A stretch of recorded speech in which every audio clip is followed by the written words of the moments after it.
Halo teman-teman semua, selamat sore. Sore hari ini Selasa 23 September 2025 teman-teman.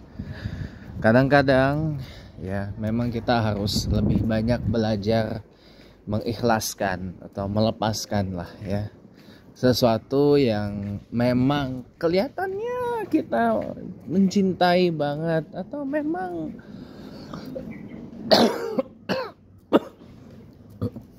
sesuatu itu nampak besar, nampak bagaimana gitu ya. Ya besar lah intinya itu ya. Tapi ternyata dia malah lari dari kita. Saya punya analogi sederhana tentang ini teman-teman. Ada sepasang laki-laki dan perempuan. Sepasang. Ya, dia sudah satu pasang ini telah pun dah menjalani proses engagement, hitching, lamaran, ya tunangan intinya gitu.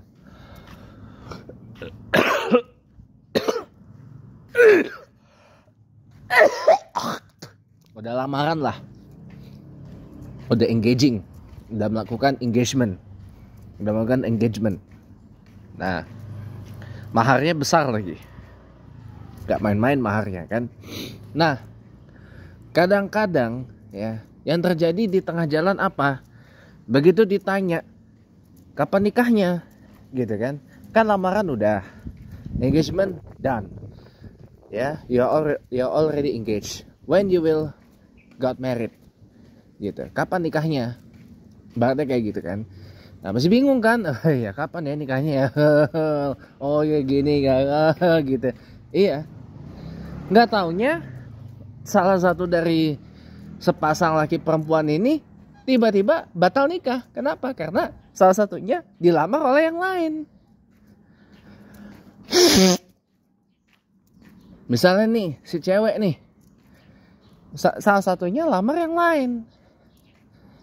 Ya, taruhlah misalkan si cewek nih dirasa karena si cowok kelamaan nih, cuman PHP kan, berani ngelamar dengan mahar besar, tapi begitu ditanya nikahannya kapan nih, ntar dulu lah mesti ini. Akhirnya lamarannya batal. Si ceweknya akhirnya apa? Cari cowok yang benar-benar siap untuk nikahin dia, walaupun dengan mahar yang lebih kecil buat ngelamar. Gitu. Karena si cowoknya ibaratnya, nih maaf kata ya, si cowoknya kebanyakan honohene ya, linglung lah, plin plan, kapan nikahnya? Kapan ya nikah? Jadi si cewek ini berharap pengen dinikahin, ujungnya malah kecelek gitu. Cuma sampai tahap engagement aja atau pertunangan doang. Itu. Nah, itu yang terjadi juga di saya, teman-teman. Saya dan lamaran pekerjaan saya. Ya, hingga akhirnya kenapa tibalah saya putuskan untuk ngambil yang lain. Tadinya kan saya posisi melamar sebagai asisten eksekutif Duta Besar Australia untuk ASEAN. Berkedudukan di Kedutaan Besar Australia untuk Indonesia, merangkap misi diplomatik Australia untuk ASEAN di Jakarta. Nah, mahar lamarannya gede, 17,8 juta per bulan gajinya. Saya anggap itu sebagai sebuah mahar lah. Mahar lamarannya 17,8 juta. Nah, di satu sisi ya, begitu ditanya kapan nih nikah nih, saya kirim email ke pihak Kedubes Australia di Jakarta, ibaratnya nanyain, kan lamaran udah, proses lamarannya udah, ya kan, tunangannya udah, nikahnya kapan gitu loh. Ternyata ada yang ada yang lebih siap untuk saya nikahin, ada yang lebih siap untuk dinikahin sama saya. yaitu lamaran pekerjaan ngajar bahasa Inggris di SD unggulan atau SD Nasional Plus Tunas Global Depok. Ya. Yang jadwalnya udah pasti tanggal 29 September, which means Senin besok, ya. Which means Senin besok tanggal 29, ya. Dan maharnya memang lebih kecil, 10 juta per bulan. Maharnya memang lebih kecil.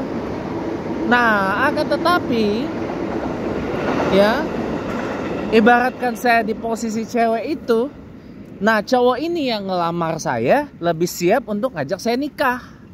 Kalau saya di posisi sebagai cewek yang saya analogikan tadi, yang saya jadikan sebagai contoh ilustrasi tadi, saya lebih siap diajak nikah oleh cowok yang ini, walaupun dengan mahar yang lebih kecil, dan keluarga yang hanya bisa bayar maharnya dengan segitu.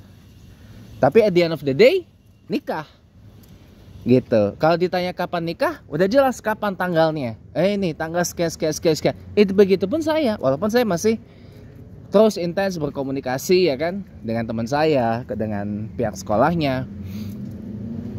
Jadi ibaratnya tuh posisi saya ini tuh kayak ibaratnya kayak dicomblangin. Bukan saya yang ngelamar, demi Allah. Bukan saya yang ngelamar, ya. Bukan saya yang melamar. Saya sudah kirim CV saya, tapi dia yang melemparkan CV saya ke sana. Melempar semua dokumentasi segala macam ke sana. Ibaratnya itu saya dicomblangin gitu loh sama si cowok ini. Ibaratnya kalau saya cewek ya, ibaratnya saya dicomblangin. Oh, ini ada yang lebih siap lagi buat nikahin kamu daripada sama dia, ya kan? Mendingan sama ini aja, lebih siap nikahinnya. Ya, ini dia mau lamar kamu tapi lamarannya nggak seberapa lah. Ya udah, saya terima lamarannya. Udah, saya terima, walaupun dengan mahar yang lebih kecil. Ya, tapi tidak apa, daripada nggak nikah ya kan. Itulah saya, teman-teman, posisi saya sekarang ini. Makanya kenapa kemudian saya putuskan untuk mengambil ini. Berat memang, saya akui itu. Berat memang untuk mengikhlaskan, berat memang untuk let go, berat memang untuk melepaskan, karena ya itu, karena saya terlalu percaya diri, karena saya tuh percaya bakal di shortlist, bakal diterima, bakal di consider, bakal di apa gitu kan. Tapi tau-taunya kembali lagi, teman-teman, seperti yang saya bilang pada pagi tadi, ya, mujur tak dapat mujur tak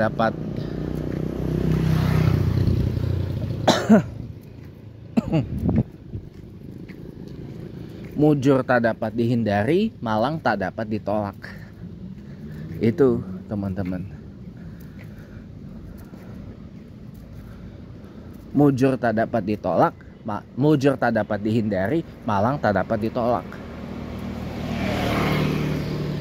Begitu. Jadi udah aja, saya lebih memilih dah ikhlas, saya lepaskan, saya ini dia bersama dengan para orang lain, ya kan. Karena siapa tahu ya, dengan orang lain dia bisa lebih bahagia, lebih langgeng rumah tangganya, lebih mantep, lebih terjamin, lebih semuanya lah intinya gitu. Ya, walaupun memang berat untuk melepasinnya, karena ibaratkan nih udah suka sama suka nih. Udah suka sama suka, udah seneng sama seneng, udah saling percaya gitu kan, bahkan udah lamaran juga, ternyata kehendak Allah lain. Bukan kehendak Allahnya sih, ya, kenyataan di lapangannya yang lain. Iya, kenyataan di lapangannya yang lain. Gitu. Iya, jadi itulah, memang harus banyak-banyak saya ini belajar mengikhlaskan, teman-teman. Belajar melepaskan gitu loh. belajar ikhlas, belajar lepas, belajar ya merelakan lah intinya, bahwa belum tentu sesuatu yang nampaknya besar, nampaknya begitu megah sekali, begitu punya kekhasan ya, atau specialty yang besar gitu ya di saya gitu, tapi belum tentu itu adalah jodoh saya gitu. Karena balik lagi teman-teman, sebagaimana jodoh nih, saya baru dapat nih hikmahnya sekarang. Sebagaimana jodoh itu cerminan dari diri kita, cerminan dari, saya pernah bahas ini kok, saya masih inget kok ya. Jodoh tuh cerminan dari diri kita.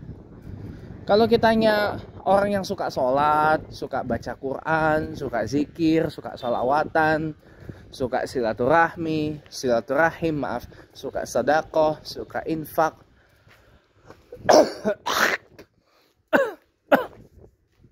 suka berderma, ya kan, baik hati, ya jodoh kita juga akan seperti itu. Kita akan berjodoh dengan orang seperti itu. Tapi kalau kitanya sholatnya aja boro-boro sholat, ya boro-boro sholat, ya azan aja kita masih seneng dangdutan, azan aja seneng yang main musik mulu, ya, dan seterusnya. Ya jodoh kita juga akan begitu. Kalau dengar azan bukannya sholat, ntar aja sholatnya gampang, totonya apa? Udah azan berikutnya. Kayak gitu. Itu jodoh, itu cerminan jodoh. Nah, begitu juga pekerjaan, teman-teman. Jodoh dalam konteks pekerjaan itu juga cerminan kita kok. Kalau ternyata kitanya nggak sesuai dengan spesifikasi yang diminta sama si pekerjaan itu, ya bagaimana dia mau datang sama kita? Benar kata mama saya, sesuai kemampuan aja lah gitu. Kalau ternyata pekerjaannya nggak sesuai dengan spesifikasi kita, lah bagaimana kita mau keterima? Benar. Kalau paling kalau ingatlah, jodoh itu cerminan kita. Begitupun pekerjaan, jodoh kalau konteks pekerjaan itu pun cerminan dari diri kita.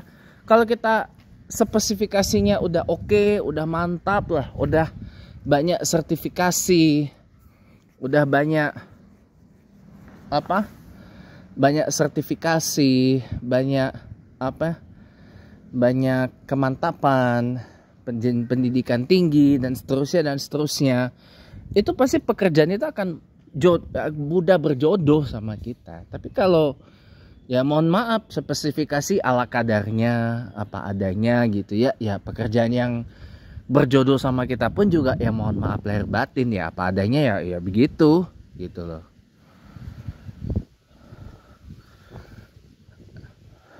Gitu teman-teman ya, apa adanya ya begitu.